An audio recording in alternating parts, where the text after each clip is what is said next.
लग्नाचे दागिने म्हणजे श्रीमंत पेशवाई दागिने, नाशिकचे सुप्रसिद्ध सराफ मयूर अलंकार सराफ। ताज्या बातम्यांसाठी नाशिक न्यूजच्या YouTube चॅनलला सबस्क्राईब करा आणि बेल आयकॉनला प्रेस करा।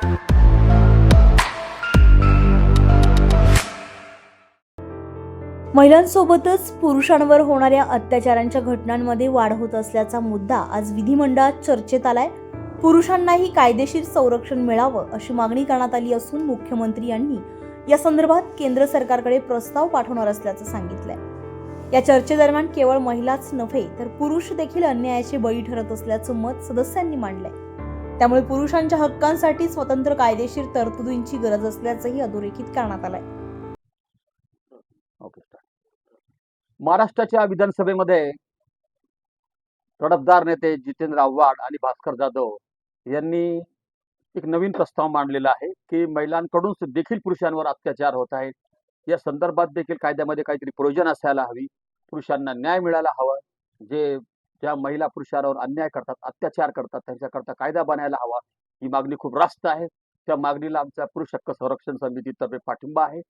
पुरुष हक्क संरक्षण समितीतर्फे 28 वर्ष झाले आम्ही मागणी करतोय।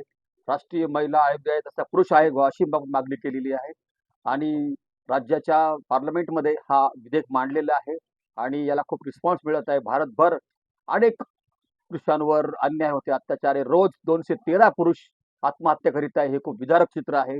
महिलांनी जर काही अत्याचार अन्याय झाला तर ते सगळ्या जगासमोर येतं, पण पुरुष आतल्या आत मरत आहे। असे हजारो प्रकरण आहेत आणि त्यांना न्याय मिळण्यासाठी महाराष्ट्राच्या 20 विधानसभेमध्ये खूप विधेयक मांडण्याचा प्रयत्न केलेला आहे आणि मुख्यमंत्र्यांनी पण त्याला पाठिंबा दर्शवण्याचा प्रयत्न केलेला आहे।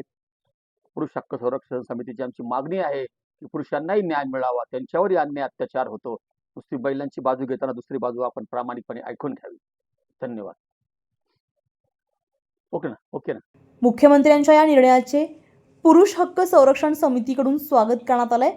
यामुळे पीडित पुरुषांना दिलासा मिळेल अशी अपेक्षा व्यक्त करण्यात येते आहे। संजय परमार, नाशिक न्यूज, नाशिक। ताज्या बातम्यांसाठी नाशिक न्यूजच्या YouTube चॅनलला सबस्क्राईब करा आणि बेल आयकॉनला प्रेस करा।